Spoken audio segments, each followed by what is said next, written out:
hiram de da lam la da da da da da da da da la la la la la la la lam la la la.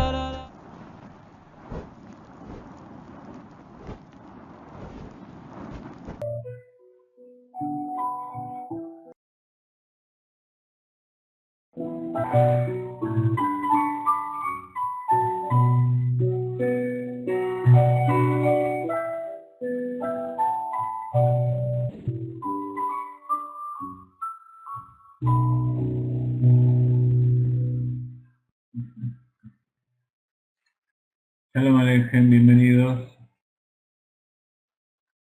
Bienvenidos a todos. Después de esta pequeña separación por Pesaj, nos venimos a reunir nuevamente.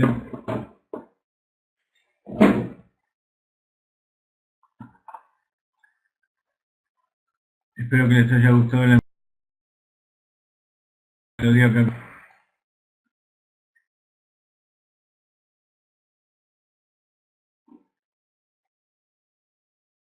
Y queríamos comenzar repasando un poco. Entra a nosotros todos los domingos, que nos reúne todos los domingos. Lo primero, hasta que entre un poco los amigos que están por entrar, vamos a escuchar otra melodía y mientras tanto les cuento una historia. ¿Les parece?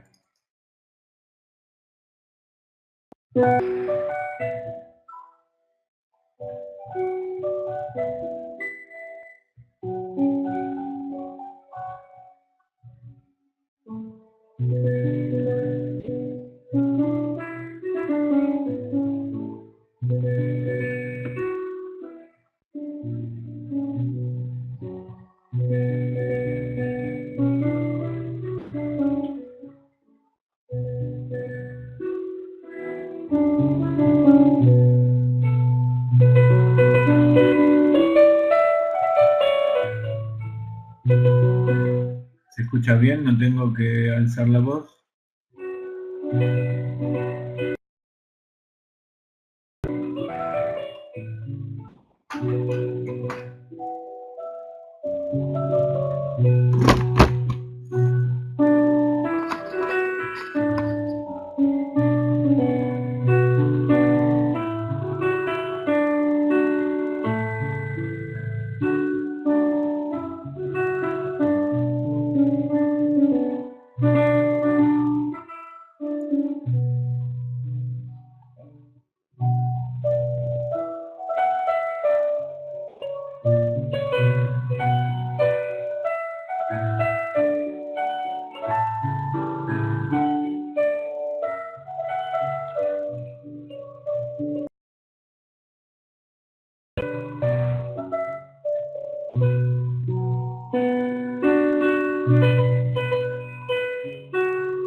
La historia que les quiero contar hoy tiene que ver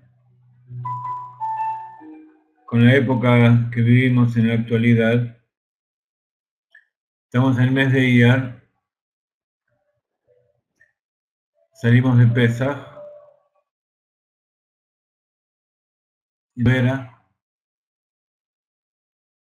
época en que todo se renueva, revive, aquí en la tierra de Israel, en el norte.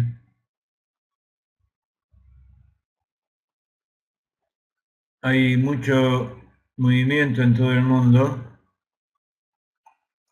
pero en estos días, en el mes de Iyar, el 27,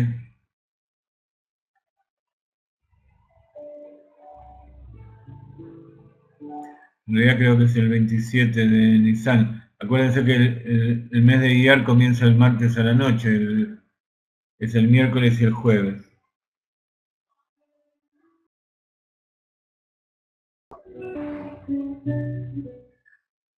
Y se habla mucho en todos los medios, en todos lados, acerca del recuerdo del Holocausto, el recuerdo de la matanza de los nazis, que como ustedes saben no fue solo de los nazis, fue compartida por los rusos, fue compartida por mucha gente, y como tiene que ver un poco con mucha de la gente que fue a vivir al Estado de Israel, entonces, y también como que fue, no fue el motivo, pero fue uno de los bases de la fundación del Estado de Israel. De todas maneras, la matanza que hubo en Europa en la Segunda Guerra Mundial es recordada aquí en Israel como un hito, y se hacen actos y se hacen recordaciones. Pienso que no hay nadie que no tenga dentro del pueblo judío alguna persona, algún pariente más o menos lejano que haya muerto allí, por lo menos uno, pero algunos tenemos muchos parientes que se han quedado. Murieron decenas de millones de personas de otras nacionalidades, de otros países, en toda Europa, también en el Oriente, en América. El judío aprende, de acuerdo con la Torá, que uno tiene que recordar cada día la salida de Egipto. La salida de Egipto es un recordatorio de salir un poco de esa matanza que hubo en Egipto, pero además nosotros en la Torá ya tenemos una fecha en que se recuerdan todas las matanzas que hubo en todas las épocas, que fue el 9 de Av. El 9 de Av es un día de duelo nacional, nacional en el sentido de nación, no importa en qué país nos encontremos, y que es recordado desde el día que el hombre nació, porque ese día fue el día en que se comenzó, en que se hizo el primer pecado y que dio origen a toda la muerte que existe en el mundo.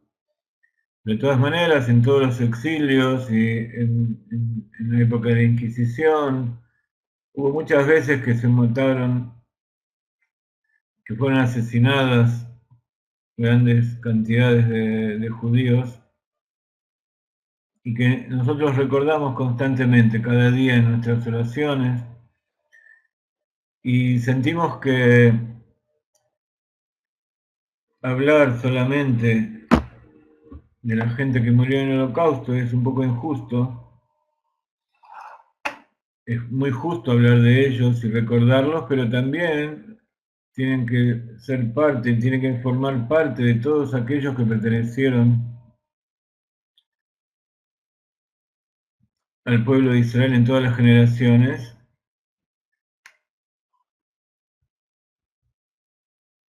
Y la forma en que debe ser tratado esto para que no vuelva a suceder es difundir la Torá, recordar las acciones del pueblo de Israel constantemente, día a día, no solamente una vez por año, y pedir el Mashiach, que esa es la verdadera solución, es la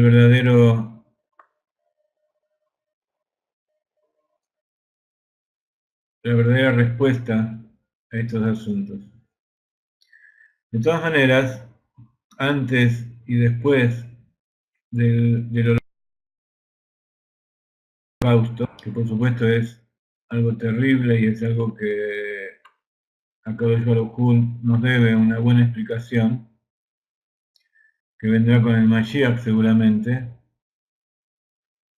De todas maneras, antes y después hubo gente que entregó la vida por el judaísmo y también cayó, posiblemente en Rusia, en lo que era la Rusia de aquella época, murieron más judíos que los que mataron los nazis, pero bueno. El tema es que alrededor del año 1920, después del establecimiento del brutal régimen soviético,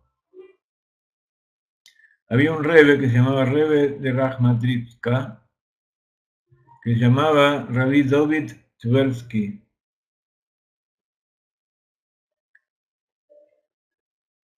Él y su familia fueron forzados a escapar de su pueblo natal y fueron a vivir en Nikolaev. Allí en Nikolaev había una comunidad Lubavitch muy grande y la foto que hemos puesto aquí para ilustrar este relato es la foto de un pasaporte de justamente el Rebbe David Tversky, un apellido muy famoso, una familia muy conocida.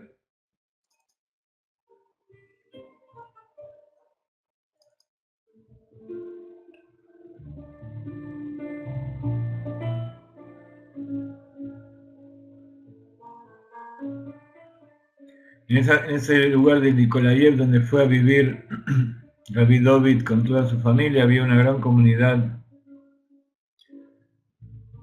Chabadnik. Allí vivía nuestro Rebbe, el querido Rebbe de Lubavitch, que nació en el año 1902. Era un muchacho de 18 años y su abuelo era el rabino en jefe de la ciudad. En esa época, el Rebbe, el joven Rebbe, tuvo la oportunidad de trabajar junto con el Rebbe David Tversky para establecer toda una red de yeshivot ocultas en toda la Unión Soviética, entregando su vida, porque por supuesto estaba prohibido, y llevaban a los chicos en secreto, a los muchachos iban a estudiar Torah y mantenían vivo el judaísmo entregando su vida. Eso es lo que se llama Mesirut Nefesh. El Rebbe de Rajmatrivka, Rabbi David, vivió allí en Nikolaev durante 6 años, hasta 1926. Y en esa época tomó a su familia y se fue a Israel. Y allí reconstruyó su corte rabínico, su corte hasídica en Jerusalén. Pasaron unos 30 años de eso, de aquellos días tan difíciles en Rusia, y en 1950, después de que el padre de Reb David murió, el Rebbe Rabbi Yohanan Tversky, Rabbi David se convirtió en el Admor, en el nuevo Rebbe de la Hasidut de Rajmatrivka, establecida en Jerusalén, y continuó liderando a su Hasidim para reconstruir toda su rama hasídica de las cenizas, después de muchos años de haber sufrido en el exilio. Era una persona muy cálida y muy recta.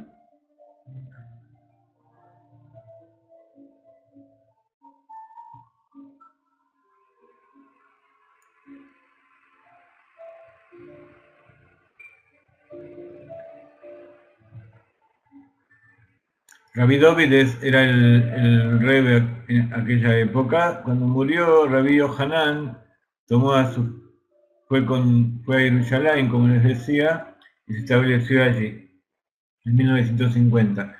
4 años después, Rabbi Yohanan viajó a Williamsburg, a Nueva York, para el casamiento de su hijo, Rabbi Chaim Yitzhak Tversky, que era el Rebbe, el Admor, que estaba en la comunidad de Borough Park, en Brooklyn. Y cuando viajó para allí, aprovechó la oportunidad para volver a conectarse con su viejo amigo, el Rebbe de Lubavitch. Rabbi Yohanan Tversky llegó una noche a 770 para tener una audiencia privada con quien había sido un amigo que hace tanto tiempo no había visto.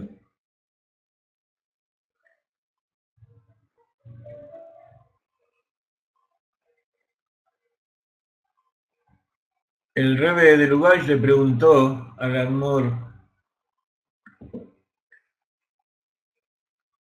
Rabbi Yohanan si él recordaba a cierto estudiante que habían tenido ellos hacía varias décadas en aquella yeshiva de Nikolaev.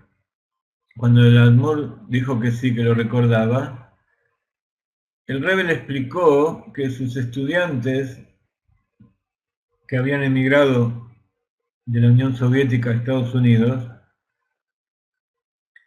ahora, irónicamente, el Rebbe dijo, se encuentran en un país libre y podían observar los preceptos, cumplir con su religión sin ninguna persecución.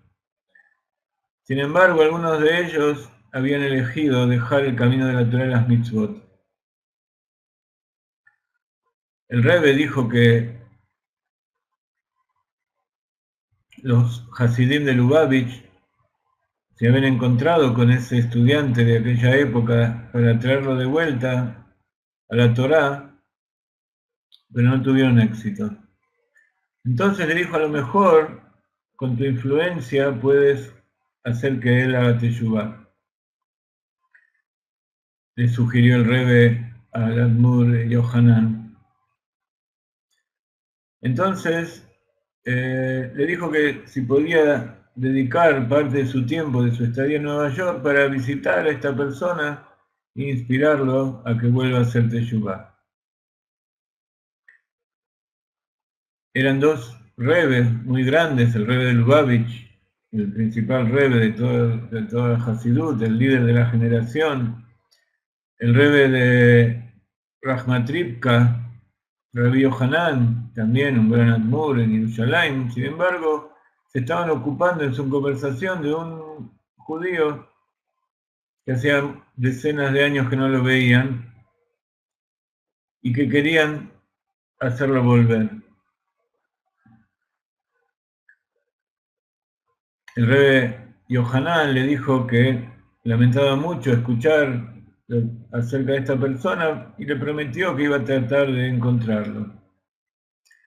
El Rebbe es una persona que no pierde tiempo. Entonces enseguida tomó su teléfono, marcó el teléfono de esta persona y le dijo, tengo a Rabbi Yohanan Tversky sentado frente a mí. ¿Acaso lo recuerdas? Aparentemente esa persona le contestó al Rebbe que sí. Y entonces el Rebbe continuó que Rabbi Tversky está interesado en encontrarse contigo. ¿Te puedes encontrar con él? ¿Cómo no? El viernes al mediodía tengo tiempo para encontrarme. Entonces el Rebbe le dio la dirección del Admor para que lo vaya a ver.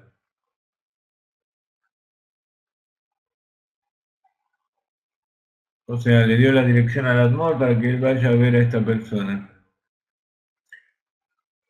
Así fue como comenzó esta historia en que se volvieron a reencontrar.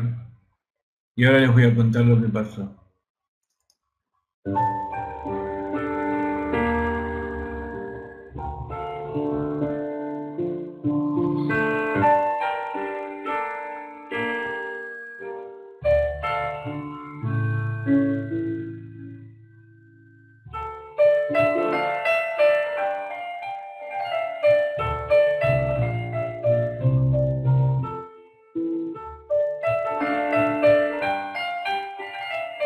Después de 30 años, el antiguo estudiante de Nikolayev fue a Buiransburg para ver al Rebbe,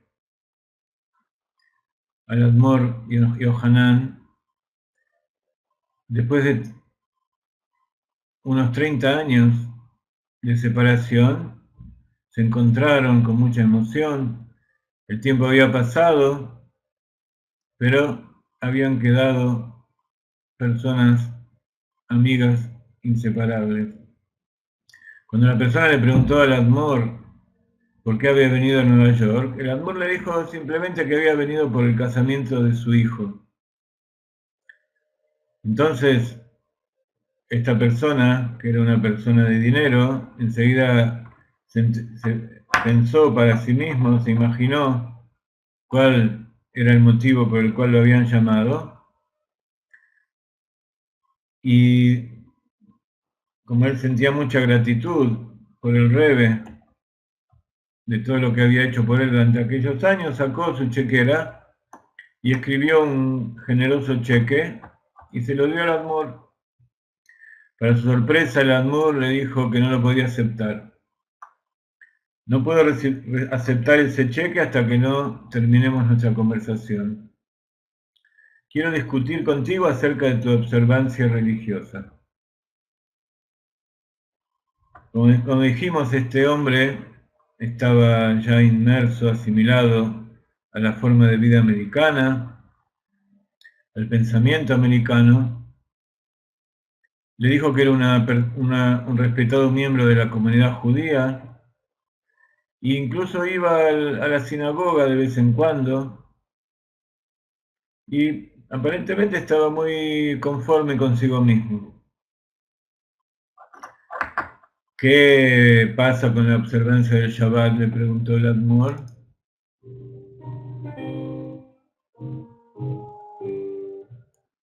El hombre comenzó a justificar su falta de observancia diciendo que a pesar de que el Shabbat es algo verdaderamente muy importante, él no podía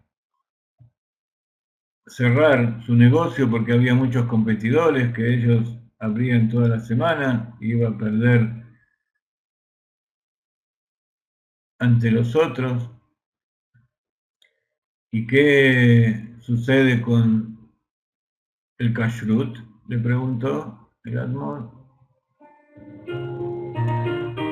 Nuevamente el hombre tartamudeó un poco y le dijo que él sería su deseo cumplir con el kasher, pero como vivía en una zona donde no había productos kosher, era imposible ir a comer a cualquier lado, a algún lado que haya comida kasher. Entonces no tenía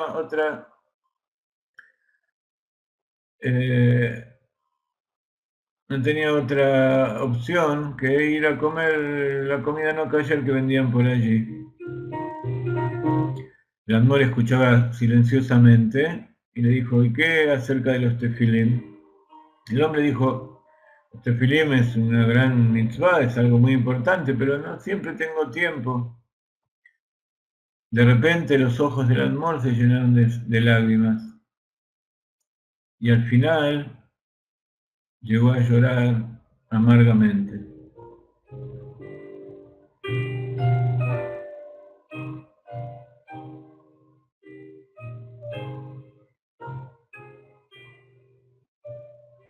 ¿Qué pasó con todo ese judaísmo que nosotros te enseñamos e invertimos tanto esfuerzo en aquellas yeshivot debajo de la tierra de Nikolayev? Cada uno de nuestros maestros puso su vida en peligro por eso. Y tú creciste en una atmósfera de judaísmo con las mitzvot y eras un judío temeroso de Dios y observante de las mitzvot gracias a ellos, y todo el esfuerzo que ellos hicieron fue tirado a la basura. El hombre se sintió tocado y comenzó también a llorar. Tenés razón en absoluto, estás completamente en lo cierto. te prometo que a partir de ahora voy a hacer teshuvá. Voy a arrepentirme y voy a volver a la Torá. Y voy a cumplir los preceptos como lo estudié en aquella época. El Admor se sintió más reconfortado y lo bendijo para que su antiguo estudiante tenga éxito en volver a sus raíces. Antes de partir, el hombre nuevamente extendió el cheque, pero esta vez nuevamente el Admor se rehusó a tomarlo y le dijo: yo voy a tomar ese cheque solamente después que sepa con seguridad que has cumplido con tu palabra y has hecho teshuvá. Hasta que yo no sepa, no voy a tomar ese cheque. Si vos te vas ahora aquí, ¿cómo yo voy a saber? Y él mismo contestó su pregunta y le dijo: cuando el Rebbe de Lubavitch me diga que tú has vuelto en teshuvá, entonces solamente allí voy a aceptar tu donación. Y con un fuerte apretón de manos, el Rebbe y su invitado se dijeron adiós.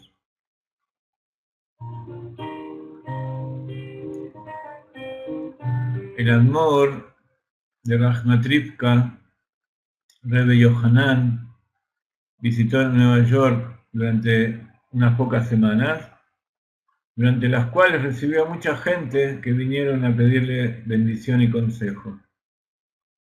Un día, su teléfono sonó y atendió la Rebetzen. Rebetzen es la esposa, la Rabanit, la esposa del Rebbe de Rajmatrivka. Una voz en el teléfono le contestó luego que ella preguntó quién hablaba. Le dijo en Yiddish: estoy llamando de Lubavitch. Y entonces ella enseguida se dio cuenta que era el Rebbe y inmediatamente le dio el teléfono a su marido. Y el Rebbe le dio la noticia a Rabbi Yohanan que su antiguo estudiante había hecho teshuvá y había comenzado nuevamente a cumplir los preceptos.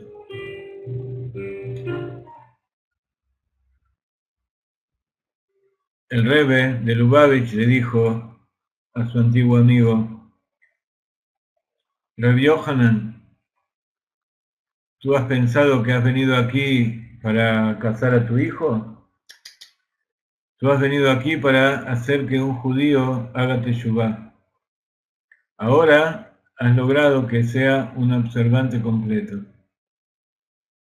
Y ahora les voy a contar qué tiene que ver esta visa, este pasaporte que ustedes ven aquí en la foto, en la pantalla.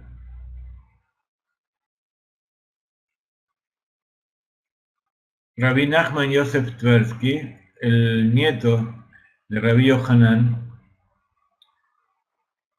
y que luego iba a ser también rabino allá en Estados Unidos,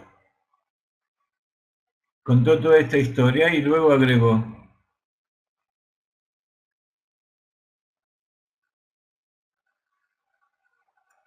cuando yo hablé con mi tío, o sea, el hijo que se había casado en aquella época, cuando yo hablé acerca de este casamiento, yo pensé acerca de lo que pasó con el Rebbe y del casamiento y puse todo junto y resultó lo siguiente. Cuando mi abuelo fue a buscar la visa, cuando Rabbi Yohanan fue a buscar la visa para viajar a Estados Unidos, para el casamiento de su hijo en 1954, fue a la embajada y se la negaron. ¿Por qué se la negaron? Porque en la embajada de Estados Unidos vieron que era un antiguo ciudadano de Rusia, y entonces, como en aquella época había una gran tensión entre Rusia y Estados Unidos, ellos tenían miedo de que venga algún espía y negaban la visa a todo ex ciudadano soviético. Entonces, dice el nieto, mi abuelo fue una y otra vez a pedir la visa y nunca la pudo conseguir. Entonces, vio que no iba a poder ir a la boda de su hijo. Entonces, el novio, que había nacido en Israel, sí tuvo su visa y fue y viajó. Y entonces fue toda la familia, salvo Rabbi Yohanan, el suegro, el padre del novio. Unos días antes de la boda, la embajada americana se contactó con él y le dijo que vuelva a enviar un pedido de visa que esta vez se le iban a dar. Y entonces ahora cuando me contaron esta historia y yo uní todos los hechos que habían sucedido, me di cuenta que en realidad mi papá, mi abuelo, no iba ahí para casar a su hijo. En realidad, eso es lo que él pensaba, en realidad era para salvar a un judío. Entonces cuando surgió esto en el Shamaim, en el cielo, que el Rebbe de Lubavitch quería que venga alguien para hacer teshuvá a esta persona, entonces en el cielo se abrían las puertas y en la embajada de Estados Unidos de repente le dieron la visa para viajar.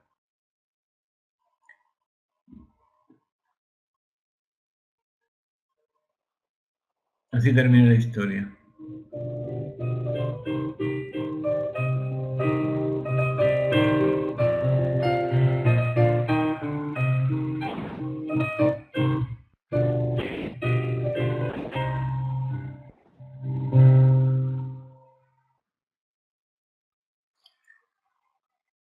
Hay muchas formas de Mesirut Nefesh, hay muchas formas de recordar a nuestros queridos de todas las épocas, que los vamos a volver a ver cuando venga el Mashiach. Y cada uno tiene su tarea para que eso suceda. Pero lo que es en común para todo el mundo es que a través de conectarse con el Rebbe, con el alma general de la generación, con el líder verdadero, cada uno encuentra su lugar, cada uno encuentra su tarea que vino a hacer este mundo.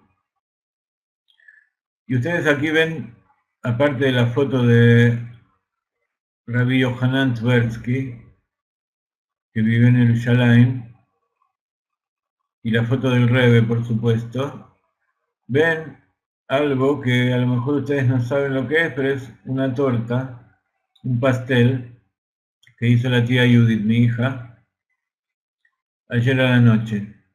¿Alguien identifica lo que hay lo que es este pastel?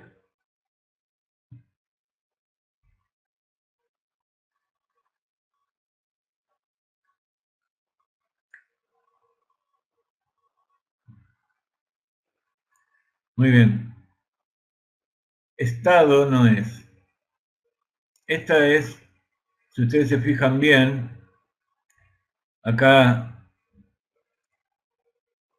hay 12 partes, son las 12 tribus del Estado de Israel,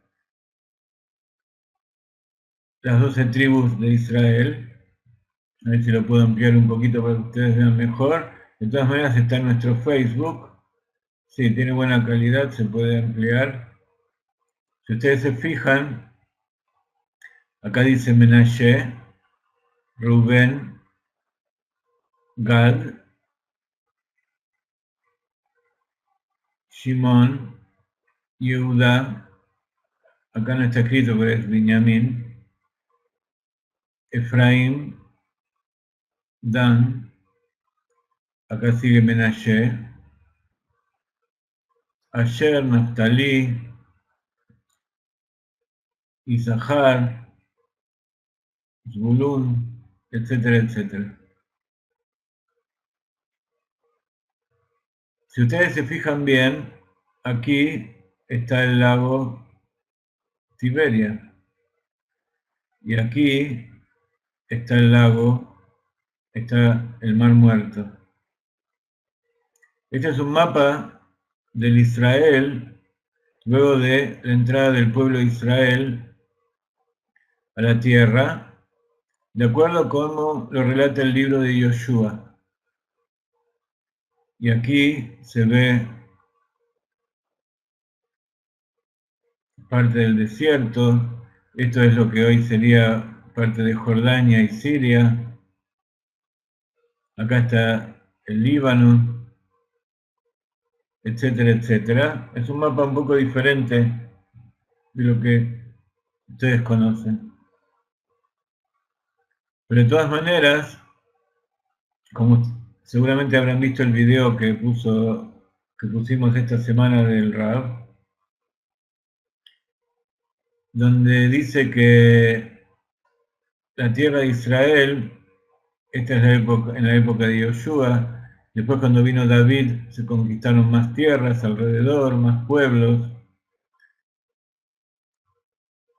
y después esto se dividió por aquí y se transformó en el reino de Israel, el reino de Judá, etcétera, etcétera, y se separaron las tribus. Pero el Rab dice que antes Abraham Avinu había venido del norte, de allí por arriba, donde está el Éufrates, en Irak, y llegó hasta el Nilo. Ese era el Israel de aquella época, la tierra que Dios le prometió. No es el mapa que hoy vemos del Estado de Israel. El mapa del Estado de Israel fue algo que estableció las Naciones Unidas y no tiene nada que ver con lo que dice la Torá. Entre otras cosas, que el Estado de Israel no tiene conexión, ni en su territorio, ni en su gobierno, ni muchas otras cosas. De todas maneras, está escrito que en la época del Mashiach, toda la tierra va a estar llena del conocimiento de Dios, como las aguas cubren el mar. Y lo que hoy son las fronteras, va a ser todo un mundo único y completo, donde todos van a servir a Dios. Y todo eso que va a pasar, todo lo que pasó desde la creación del mundo hasta ese momento, va a ser nada más que la preparación para entrar en Shabbat. Lo que algunos llaman el final de los días, en realidad es el principio de los días. Es el comienzo de lo que tendría que haber sido en verdad el Shabbat, cuando Adán Arishon pecó.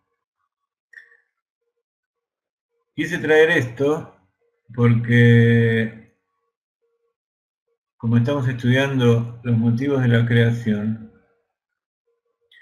les quería decir que este pastel fue hecho ayer porque hoy Hayamushka, mi nieta, en el colegio tenía que presentar un trabajo, una exposición acerca de lo que aprendieron en el libro de Yeshua.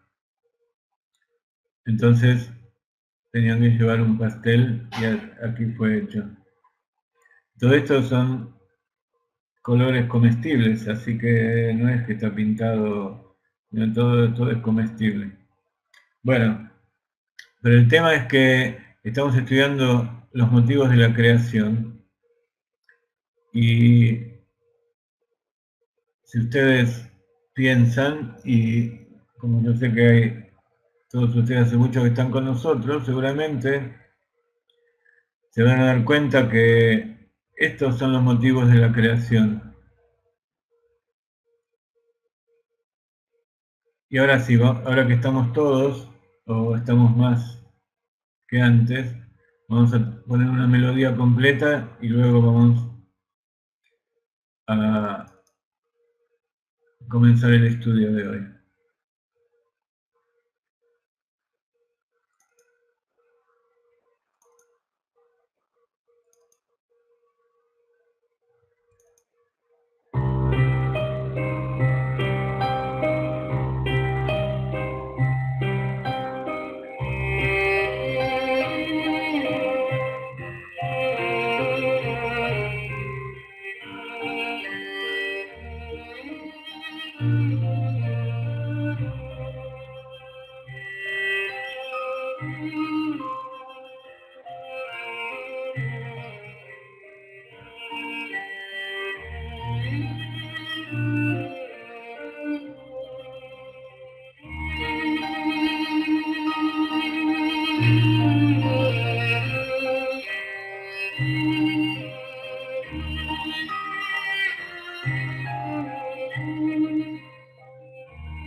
Quiero darle una bendición a todos los que están hoy aquí y a todos los que van a venir a escuchar la grabación y a todos los que van a venir a estudiar en el futuro y todos los que estuvieron, Lejaim, que haya bendición para todos. Les acabo de poner el enlace para que puedan escuchar esta melodía y el texto y los videos del Rab.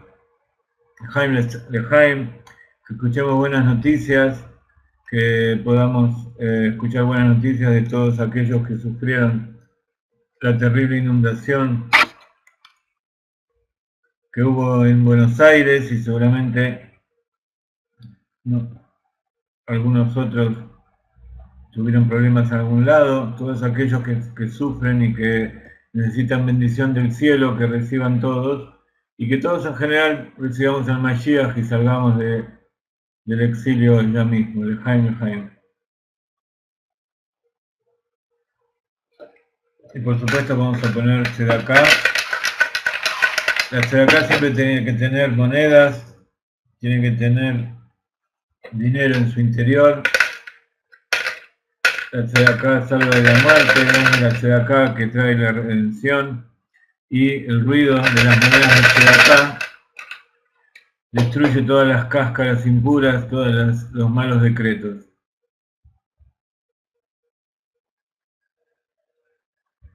Estamos en el capítulo 3 de los 6 capítulos que comprenden el estudio del motivo de la creación, un tratado profundo de Kabbalah donde el Rab trae explicaciones de la Arizal y de grandes cabalistas, y estábamos que hay dos opciones.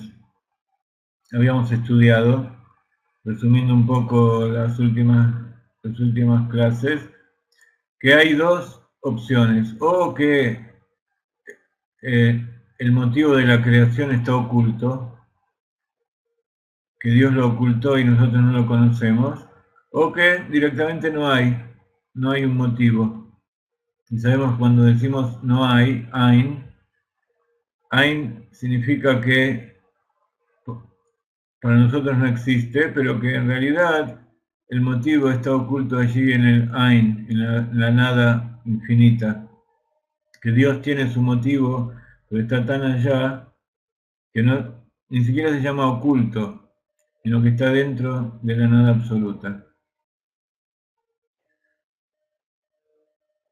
Entonces, o no hay un motivo, de acuerdo a la lógica, o hay un motivo que está oculto, que desapareció, está oculto en el inconsciente, si nosotros lo hacemos el paralelo en nosotros mismos.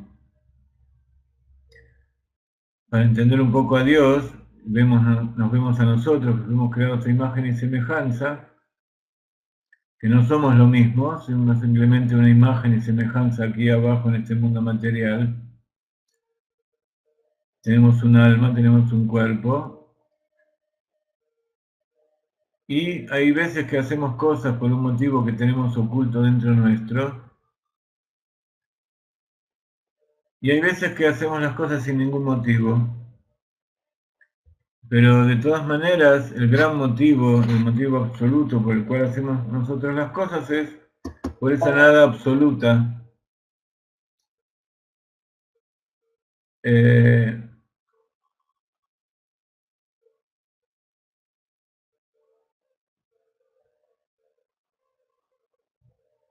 Por esa nada absoluta que es Dios.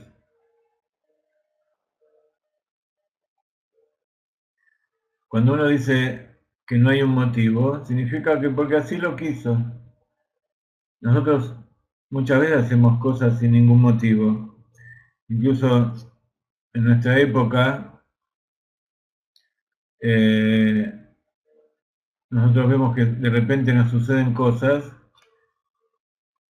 que nosotros no esperamos. Entonces, puede ser que dentro nuestro no esté el motivo, pero está dentro de otra persona, como vimos recién en la historia que contamos. El Rebbe Tversky no era una persona común, sin embargo fue allí por algo que él iba a hacer en forma lógica, y sin embargo posiblemente hizo cosas que también estaban ocultas dentro de su inconsciente, pero en realidad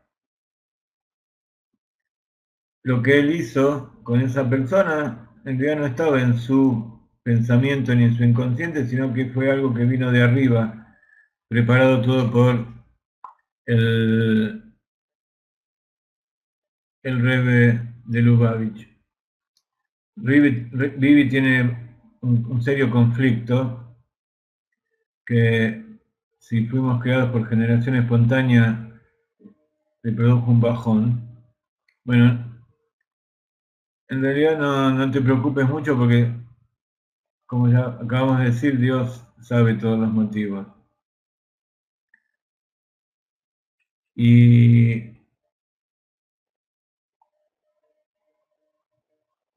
de todas maneras, es interesante la dupla de palabras, prefiero creer, es para analizar. Pero en realidad lo que hacemos nosotros aquí, en realidad estamos tratando de entender, y de acuerdo al entendimiento, entonces podemos saber bien qué es lo que preferimos o no preferimos, ¿no? Pero evidentemente hay un plan, porque Dios mandó la Torá, y en la Torá está todo escrito, y ese es su plan de la creación. Así que seguí con el ánimo bien en alto, porque todo tiene su motivo, y un motivo mucho mejor, mucho más divertido que el que nosotros nos podamos imaginar.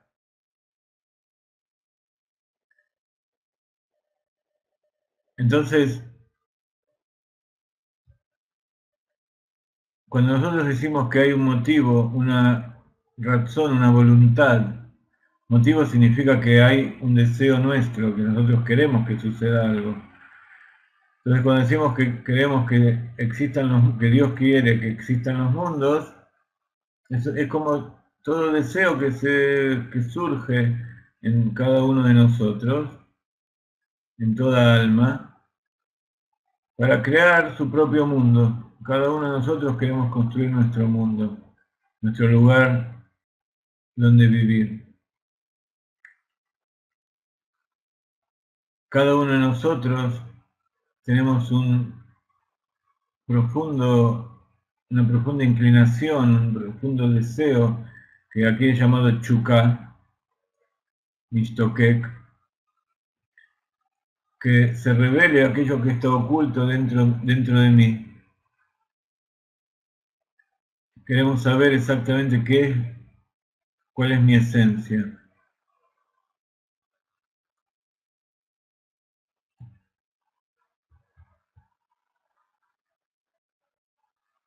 Entonces, así es como explicamos al principio de esta historia, de este estudio, lo que dicen los sabios, Shokav Amudei Shaish.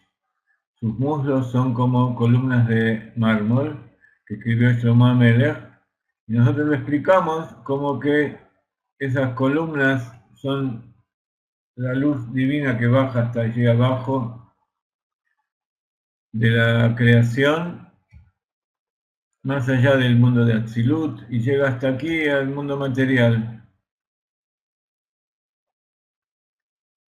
Y ese es el mundo que él quiso crear. Hasta allí llegan esas extensiones que no es todo, no todo el mundo de Atzilut desciende aquí abajo, sino que esa voluntad cuántica que salta por más allá del ser Istalshelut, del desencadenamiento de los mundos, para crear, más allá de lo que es la evolución, hay un deseo final que tiene que llegar. Entonces, Abayá desea como si fuera a crear su propio mundo, es decir, sacar esa esencia que hay en su interior, desde lo oculto a lo revelado. Y entonces nosotros nos preguntamos cuál es el motivo de todo eso. ¿Cuál es el motivo de que él tenga tanto aferramiento, tanto deseo por ese mundo material inferior que él creó?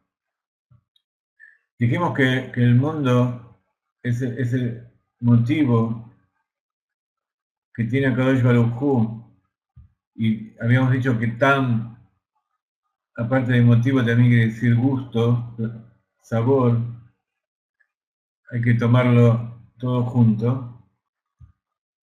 Ese deseo, como nosotros tenemos un deseo por un buen plato de comida, él desea ese mundo inferior.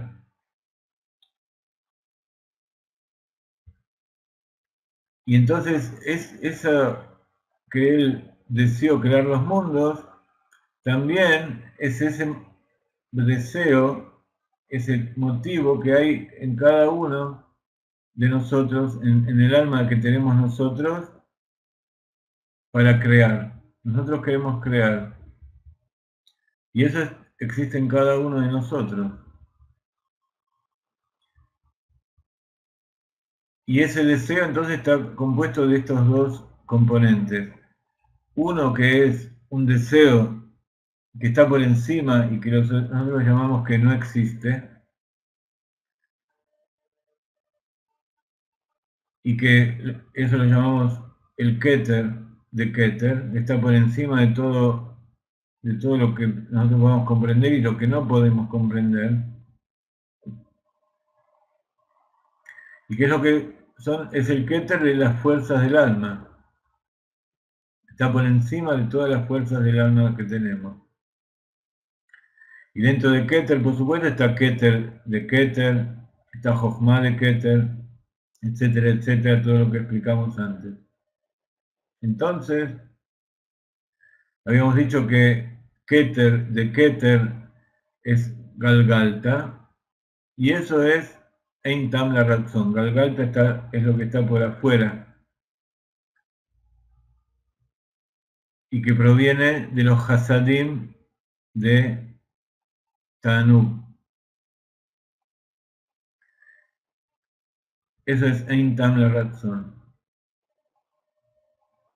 Y en cambio, el Tam, Camus la razón, el motivo oculto dentro de la razón, se llama Mohastima. Los invito a ver las clases anteriores para buscar todo esto, no se los voy a escribir ahora. Y entonces eso es, no hay motivo para la razón, está oculto en el Keter, en el inconsciente de la razón. El Keter de Keter, en el inconsciente del inconsciente. En cambio, el motivo oculto, ¿dónde está oculto? Está oculto en la Jochma, en el cerebro oculto que está dentro del inconsciente también. Y que se llama Jochma de Keter. Jochma de Ratzon. En general, cuando hablamos de Keter, hablamos de Ratzon, que es lo que nosotros podemos llegar a captar de Keter. El motivo, la voluntad, el deseo. Entonces todo esto ya lo explicamos en extenso en todos los shiurim anteriores. Y decíamos que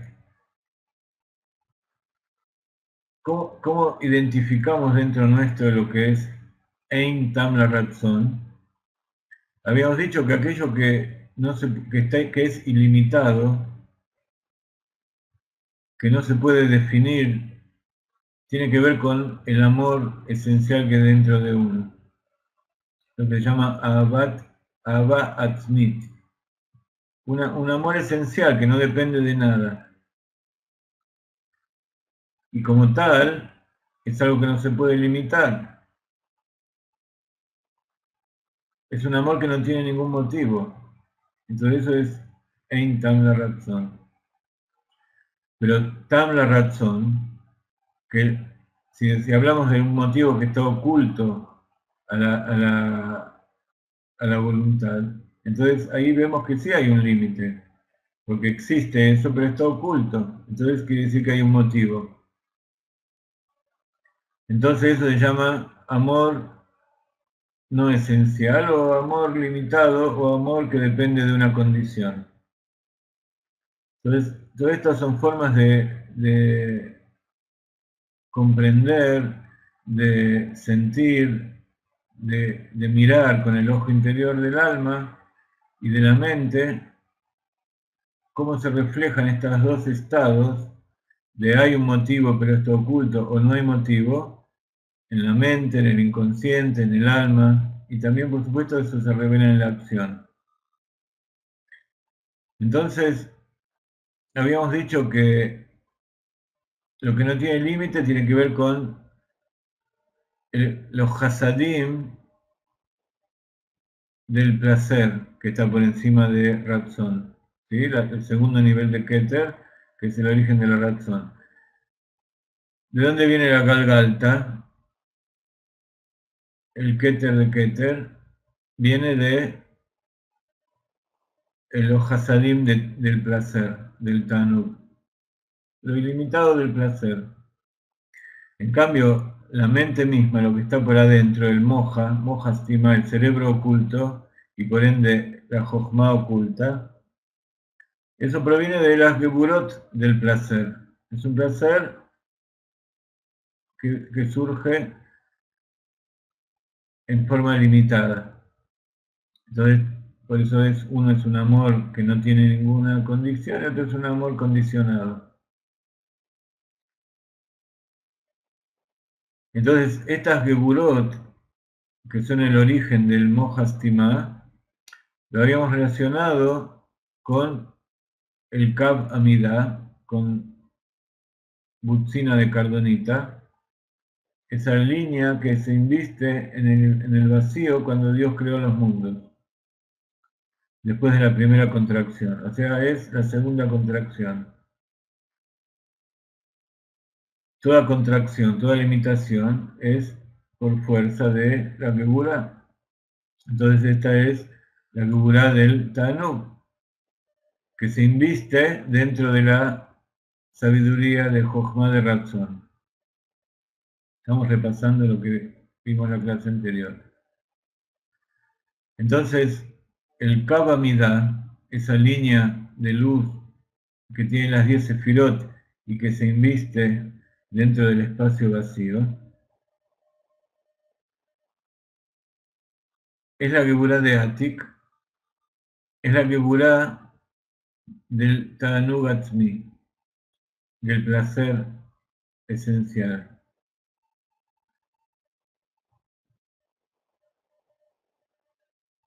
Y es el placer por el hecho de medir, el placer de limitar. Y eso es lo que se llama en el Zohar, Kab Amida.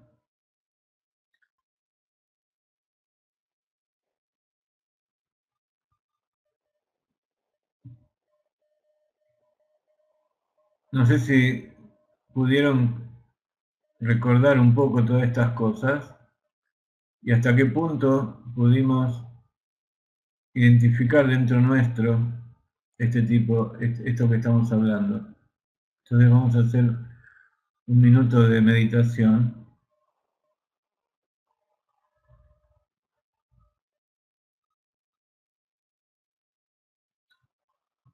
Vamos a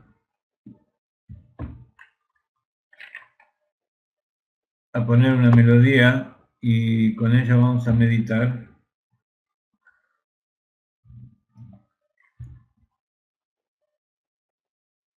Y vamos a meditar en justamente la Sefirat HaOmer de hoy.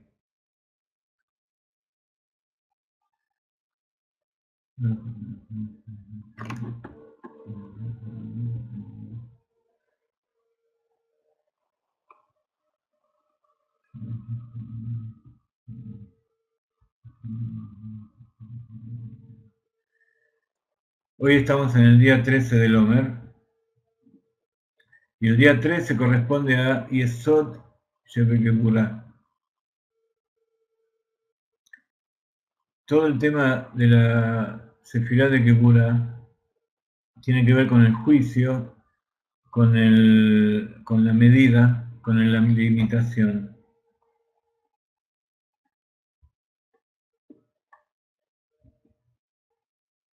Y cada una de las sefirot con las cuales las estuvimos haciendo interaccionar estos días, le fue agregando algo.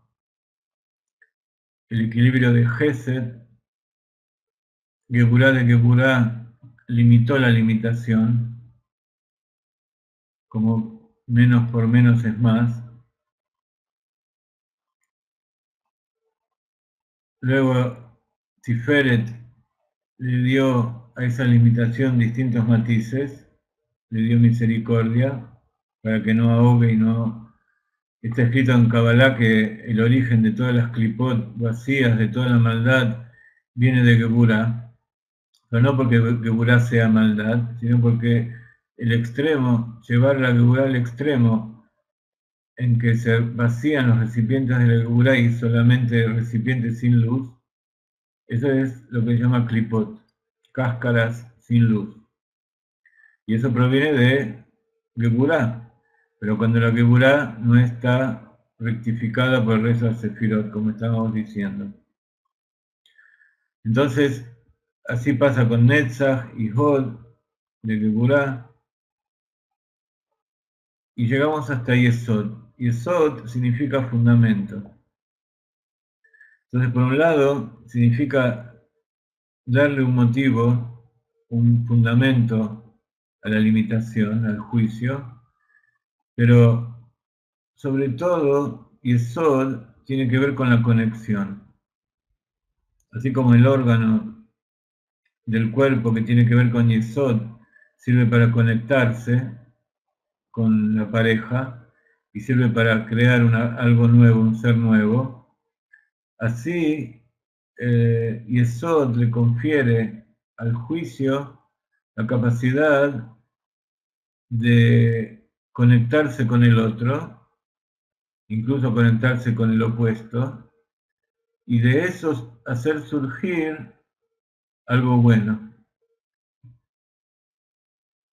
Un ejemplo de esto era justamente lo que hicieron estos rebes en esta historia que contamos hoy.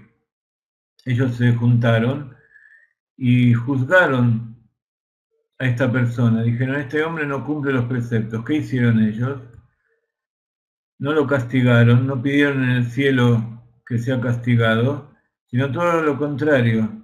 Hicieron lo posible para ayudarlo, a través de que ellos dos se conectaron con esta persona, y eso sirvió para que esa persona haga teshuvá, o sea, dio un fruto.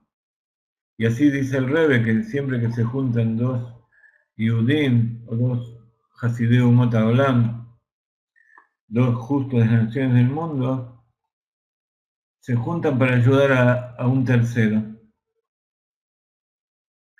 Entonces, aquellos que escucharon la historia que contamos hoy, o los que por lo menos tienen la explicación que acabamos de dar, los invitamos entonces a meditar en lo que es el Kav Amida, Butzina de Caldonita, la línea de medida que Dios creó no para el rigor, sino para crear los mundos. Entonces los invitamos vamos a poner una melodía sin letra. Vamos a invitarlos a todos ustedes a que primero hagan una respiración de 2 o 3 minutos y luego vamos a poner una melodía que seguramente les va a gustar para que mediten en lo que es dentro de ustedes el juicio y lo que es un juicio que sirve para conectarse con los demás y para hacer algo bueno, para que surja de eso, que ese juicio y esa conexión den un fruto.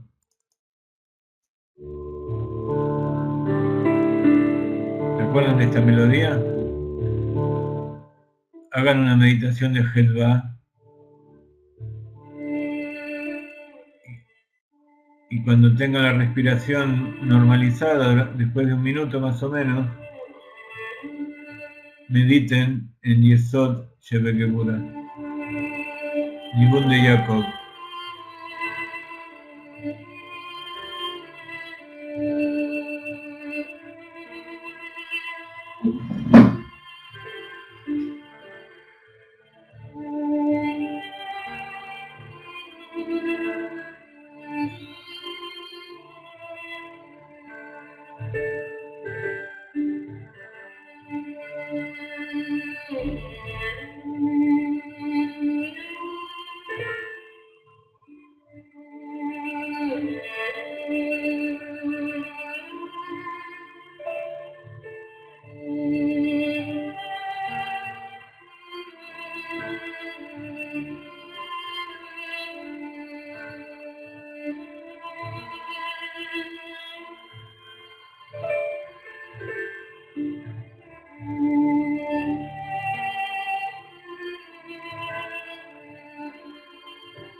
Volvimos.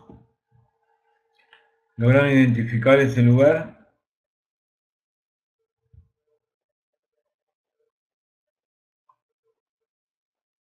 Geburá, Yesod, juicio.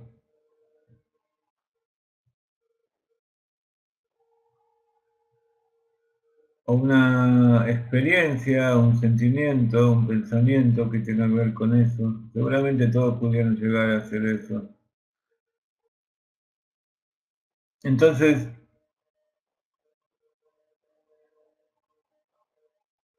ese amor esencial no tiene límite.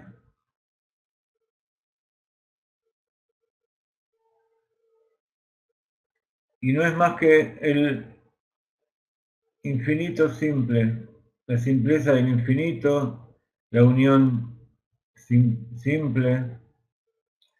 Y eso se inviste dentro de Galgalta, dentro del Keter de Keter, y por eso no hay motivo para la voluntad, Ein Tam la razón, para nada.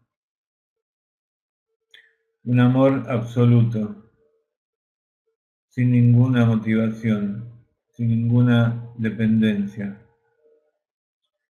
Dice Kabbalah que la raíz del amor, la raíz de la Abba, se llama Gesed de Atik. Como dijimos recién, Atik es el interior de la corona, el Tanuk, y ahí los Hasadim son la raíz del amor de Abba, que se inviste, como el alma se inviste en el cuerpo, dentro de Galgalta de Arij. El Tanuk se inviste dentro de Arij. Entonces los Hasadim de Tanuk se invisten dentro de Galgalta de Arij. Entonces, ¿qué significa esto? que el origen de ese placer infinito, ese placer sin límites, se transforma en un motivo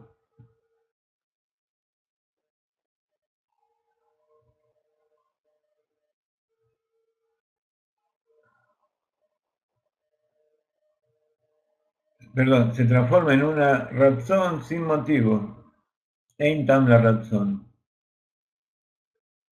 Porque el amor es una fuerza que impide, una fuerza de movimiento que niega toda motivación.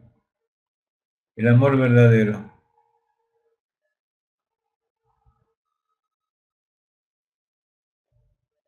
Entonces, así como no hay un motivo para el amor, tampoco hay motivo para crear aquello que nosotros amamos.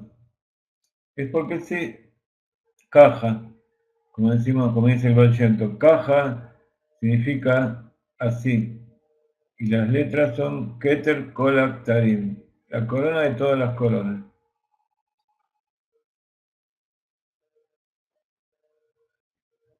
No tiene ninguna, no depende de nada. Por el otro lado, así como hay Gesed de Atik, hay Geburah de Atik. Espero que cada uno de ustedes esté tomando sus apuntes, ¿no es cierto?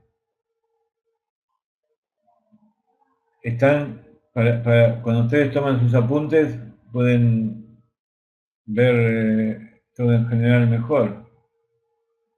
Están estudiando una materia que se estudia, que es al nivel de la última materia de ingeniería o de la última materia de filosofía o de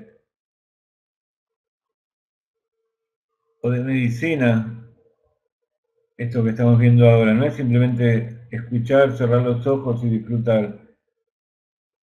Le fue un tzara agra, de acuerdo con el sufrimiento, con el esfuerzo, así es la recompensa.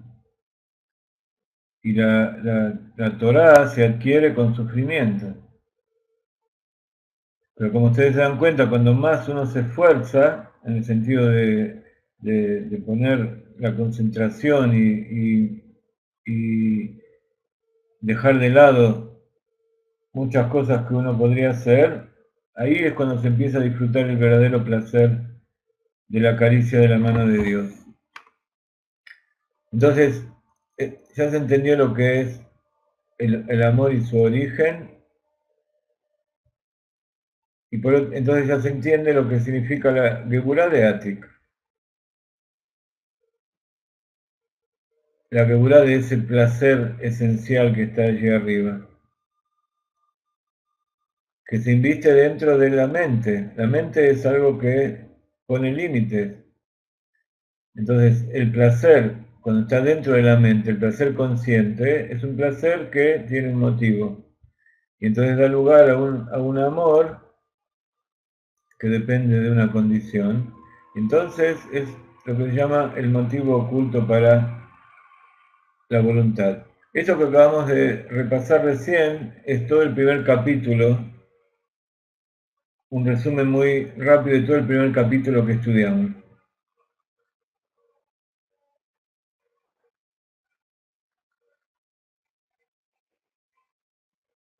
Luego en el segundo capítulo explicamos en profundidad lo que significa Ein Tam la razón, que como dice el Baal Shem Tov, se puede decir que Ein, que no hay, es Ein, la nada, que el motivo es la nada, que la nada, que es la luz infinita y la esencia de Dios, ese es el origen de todas las cosas.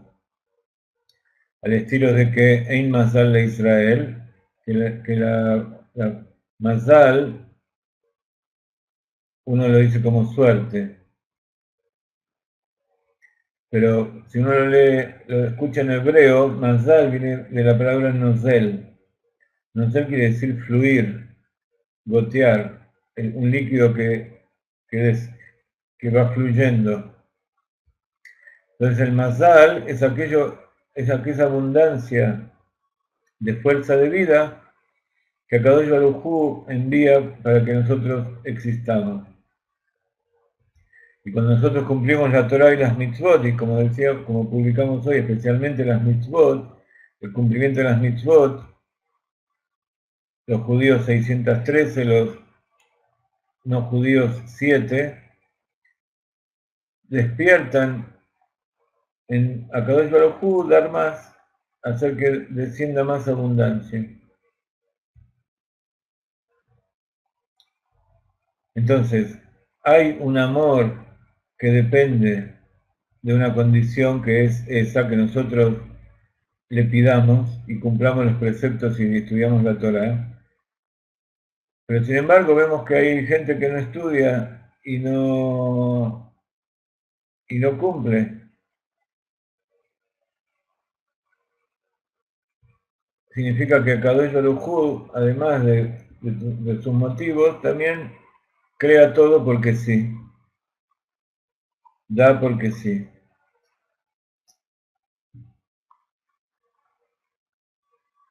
Entonces, ¿qué significa entonces que, como dice el Bechento, que la Ain, significa que hay un motivo dentro de Galgalta?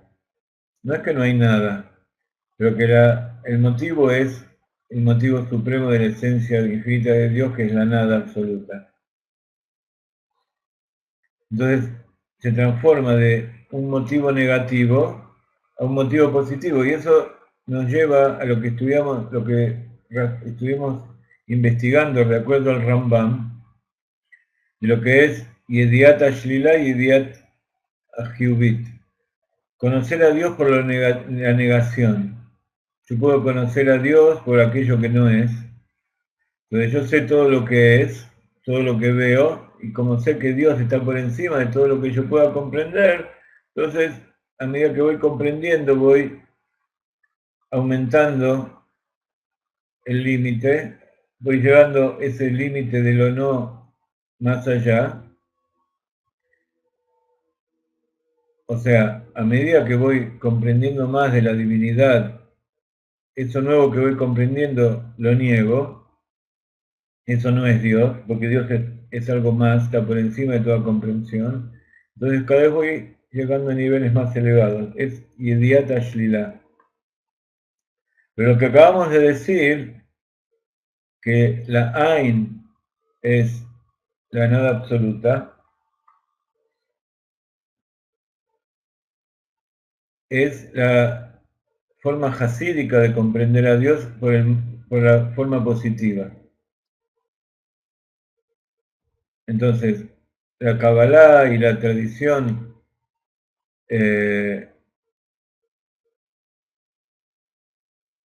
filosófica del judaísmo dice que lo único que podemos hacer es conocer a Dios por la negación.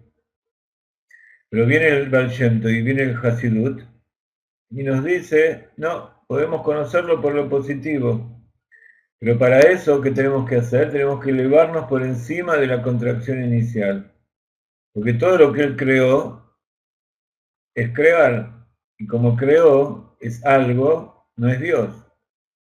Para yo poder tener una idea, una percepción, un contacto con Dios, tengo que ponerme por encima de todo lo que él creó. Porque todo lo que él creó es algo que está fuera, por así decirlo, de Dios mismo.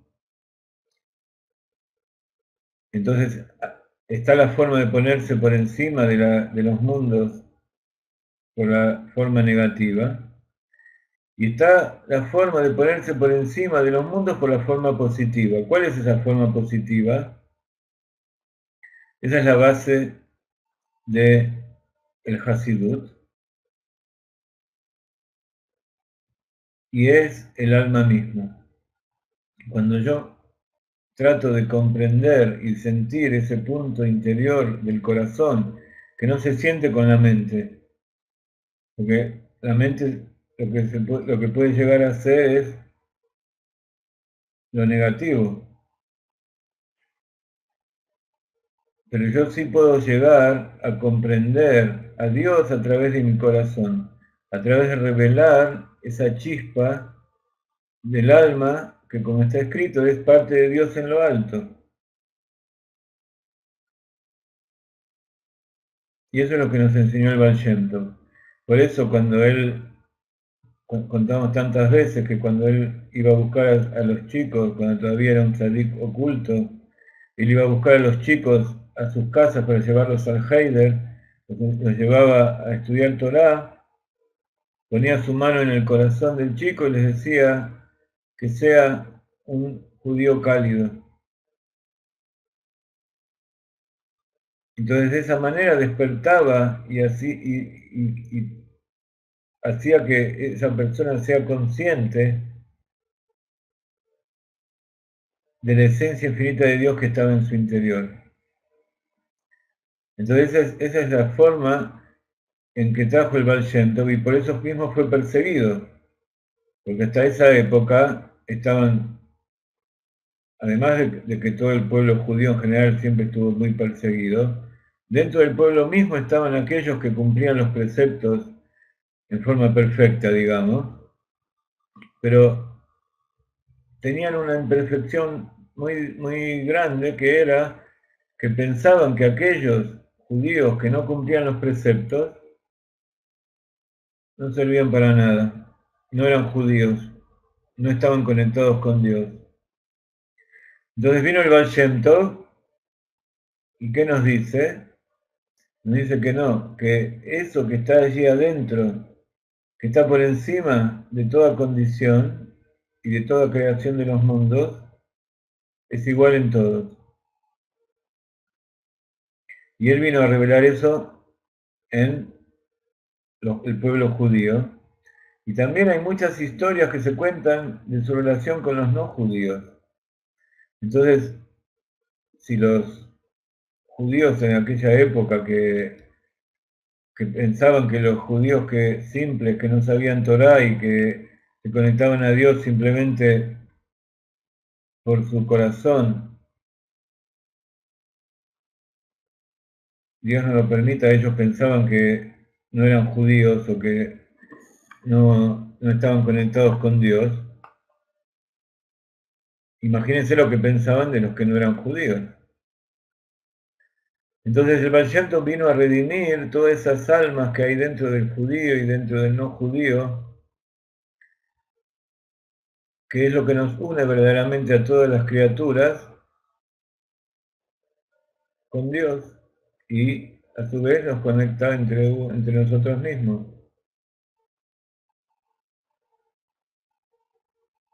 Entonces surgen dos conceptos.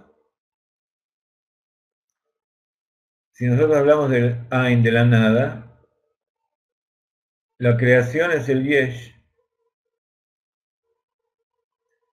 Ain significa nada, Yesh es algo.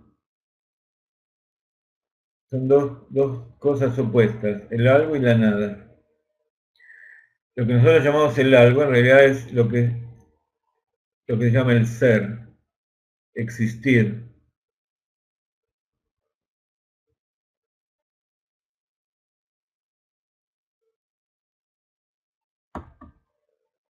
Entonces, surgen otros dos conceptos nuevos, que es, no sé si esto lo llegamos a hablar, creo que sí, porque es de la segunda clase, pero para recordar lo vamos a escribir acá. Hay Yesh y Ain. ¿Por qué lo pongo así? Porque así como el Ain,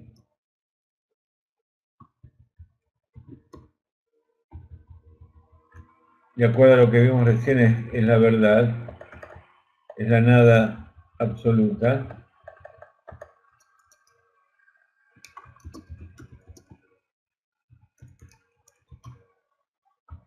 Amiti quiere decir verdadera. O sea, hay una nada que es la nada de abajo, que cuando desaparece no existe. Como cuando dicen los profetas que cuando venga el Mashiach, la maldad va a desaparecer, se va a transformar en nada. Eso significa que ya ahora es nada. En ese momento se va a revelar que verdaderamente no es nada, que no existe, que no tiene existencia. ¿Qué es lo que existe? Decimos siempre, la nada absoluta. Entonces, vemos que la nada absoluta es el Yesh Amiti. Entonces, está la nada verdadera y está el algo o el ser verdadero. Cuando nosotros hablamos de Dios, tanto el algo, el ser verdadero, como la nada verdadera, son lo mismo, son uno. Cuando hablamos de nuestro mundo, de nosotros mismos, y decimos que existe el algo, o no existe, y es nada, entonces acá estamos hablando de dos cosas contrapuestas.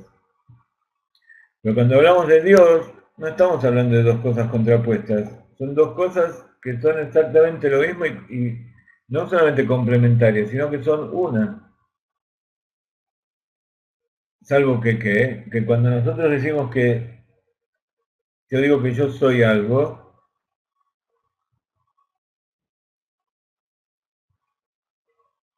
yo como criatura yo me siento algo y a Dios lo siento como nada.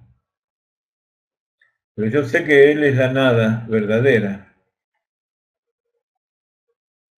Y yo soy el algo aparente. Y así también lo contrario. Si yo digo que en este mundo material algo desaparece, desaparece por completo, no existe más. Entonces, ya de antes era nada.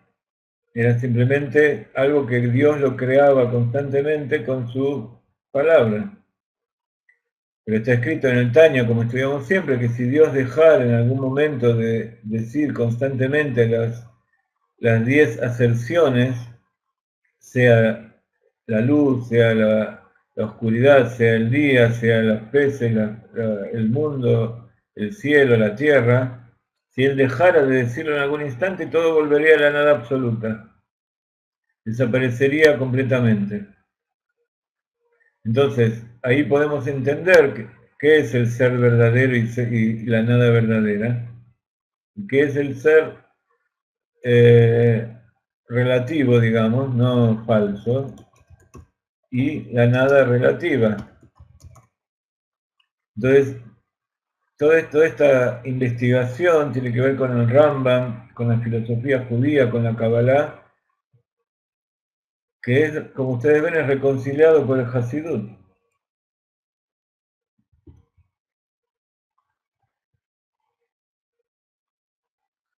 Y eso es lo que estudiamos en la segunda parte.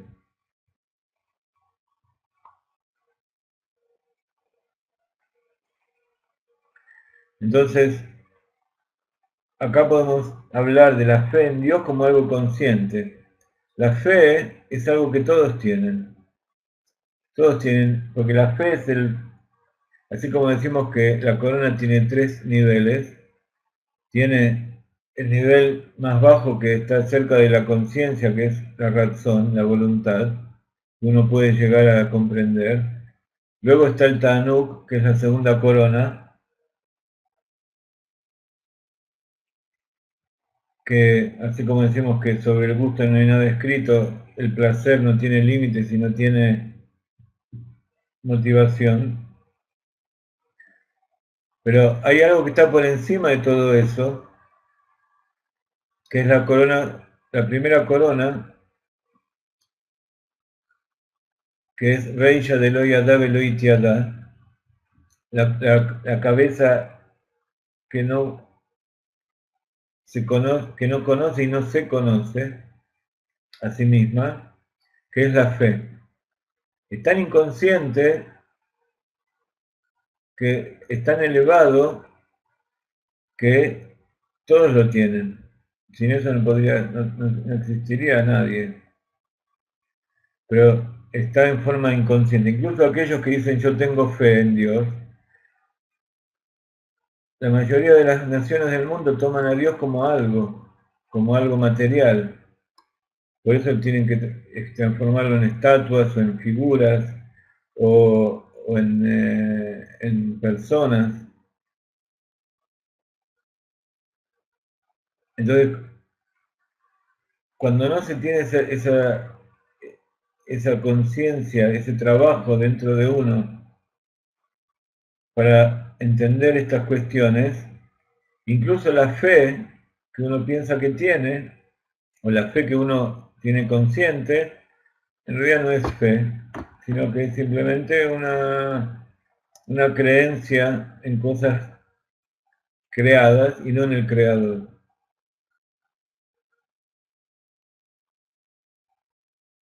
Lo que estamos tratando de hacer aquí es elevarnos para llegar a ese nivel del Keter, del inconsciente que tiene que ver con la fe, para que tengamos conciencia, o sea, entendamos con nuestra mente, podamos captar con nuestra mente lo que es esa fe. Por supuesto, con nuestros propios medios es imposible. Lo único que podemos hacer es esforzarnos para llegar y a Kadosh Baruj Hu, en determinado momento, o por una fracción de segundo nos revela eso, o para que eso sea permanente, o siquiera tengamos alguna revelación de eso, tenemos que esperar hasta que venga el Mashiach. Entonces acá vemos también la importancia de buscar el Mashiach, porque hasta que él no venga, hasta que Akadosh Baruj Hu no baje y complete esa tarea, entonces todo lo que hagamos es nada más que la mitad. El secreto de Mahatzita Shekel, la moneda que es en realidad la mitad del peso.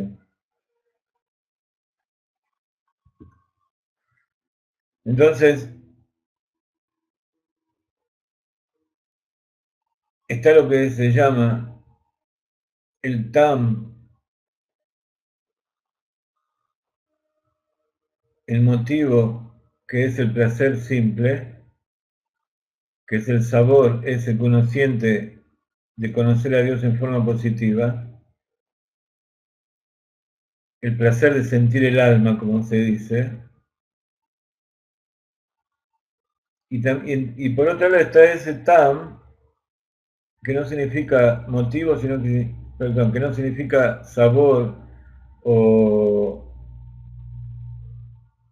o motivo esencial, sino que es ese motivo que tiene que ver con la mente, que uno puede comprender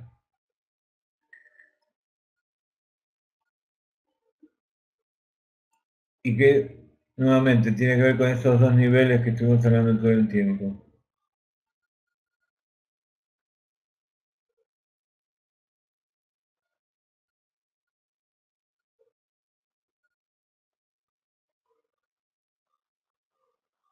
Ok, entonces estuvimos tratando de repasar y recordar un poco lo que estudiamos hasta ahora en este curso y vamos a continuar con el tercer capítulo.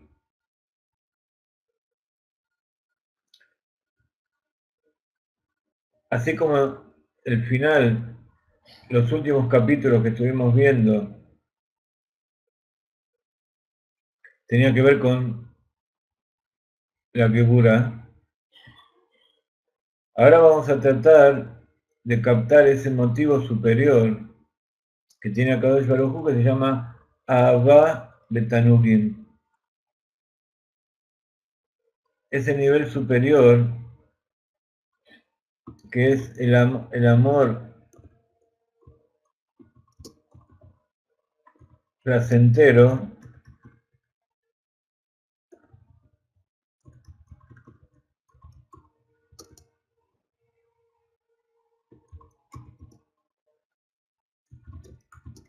que por supuesto Ahava Betanugim es una expresión de Shlomo Amelech en el Shir HaShirim, Manaim Mayafit Ahava Betanugim, que qué placentero y qué bello es el amor de los placeres. Es un amor de los placeres infinitos de la conexión con Dios. Entonces, para nosotros es más fácil entender lo que es Geburah, lo que es rigor, temor, límite, porque vivimos en un mundo de esas características. Ahora vamos a tratar de comprender este capítulo que es Ahava Betanugim, ese amor que proviene del interior de Keter, de los Hasadim de Atik.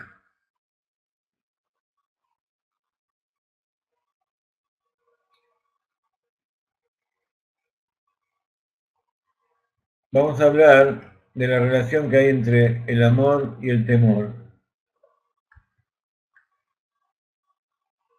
donde el amor entonces tiene su raíz en Gesed de Atik, en la bondad del placer, que se inviste en la Galgalta de Arich, como dijimos, en el Keter, en el inconsciente de la voluntad, que es Eintam la razón.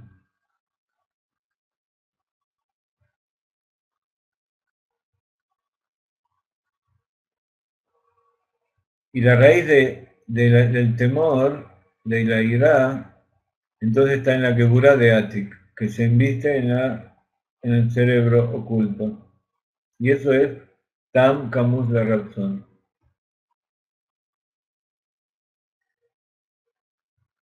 Cuando hablamos del amor, hay que explicar cuál es la diferencia entre el amor común, esa experiencia normal que todos sentimos de amor, que es una cualidad limitada, que nace en el corazón después de haber meditado.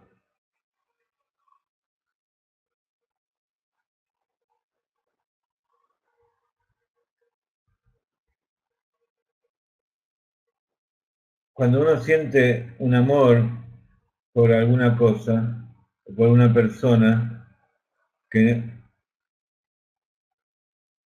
no decimos que es una meditación extensa, a veces es una meditación muy simple, simplemente es conectar todos nuestros intereses y nuestros placeres y nuestras experiencias, vemos algo que nos atrape y nos gusta. Pero de todas maneras, para que eso nos atrape y nos guste, hay un motivo. Entonces, eso significa que es un amor premeditado, un amor condicionado. Y es el amor que uno siente generalmente en la vida diaria. El amor que está por encima de todo motivo, completamente es el amor que nosotros estamos tratando de comprender aquí.